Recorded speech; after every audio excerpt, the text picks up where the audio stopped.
এই যে জামাতে ইসলাম এরা সবাই বলছে আল্লাহ তাআলা যে কাম নিষেধ করছে, রাসূল যে জিনিস নিষেধ করছে, যে নিজের স্বার্থে বা দলীয় স্বার্থে বা গোষ্ঠীর স্বার্থে ইসলামকে ব্যবহার করো না।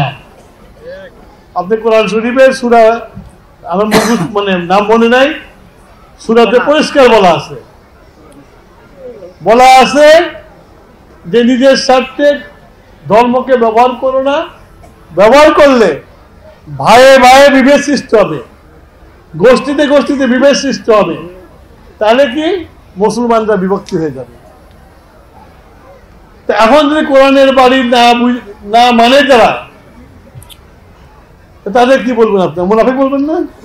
হ্যাঁ, আল্লাহ তাআলা কইছে একরকম, তোমরা কেউ আর একরকম। আপনারা জানেন কিনা জামাতে ইসলামের যে প্রধান মওদুদি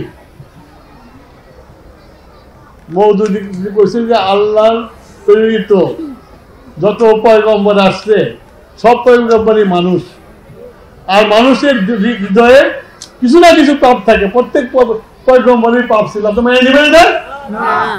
তো সেই দলের নেতা, সেই দল আইসা আমাদের ইসলামের হাত হেদায়েত করবো, ওরা মুসলমান আমরা মুসলমান না নাকি?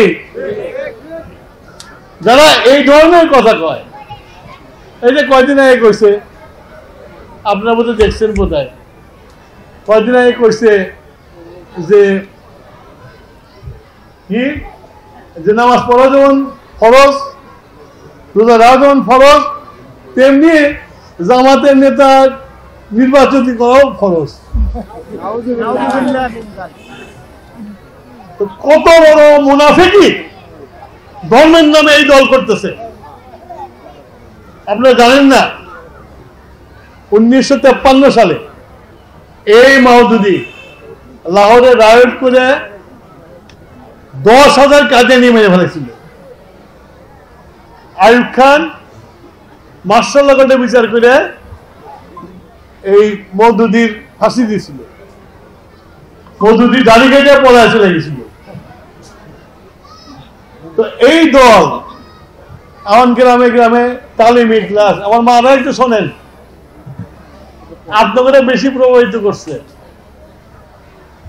করছে এই তালিমি ক্লাস করতে এসে আপনাদের বুঝাইছে যে জামাতের ভোট দেওয়া লাগবে, জামাতিরা রসুলের পথে হাঁটে আর আমরা শয়তানে বাধা দিই নাকি?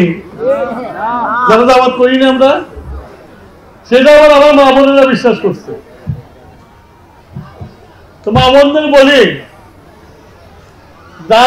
জামাত আপনাদের সাথে মুনাফিকি করতেছে, মুনাফিকি, আল্লাহর হুকুম পালন করতেছে না, একমাত্র নিজেদের স্বার্থের জন্য, ভোটের জন্য। আল্লাহর ওয়াস্তে ওদের তালিমি ক্লাসে আর যায় না।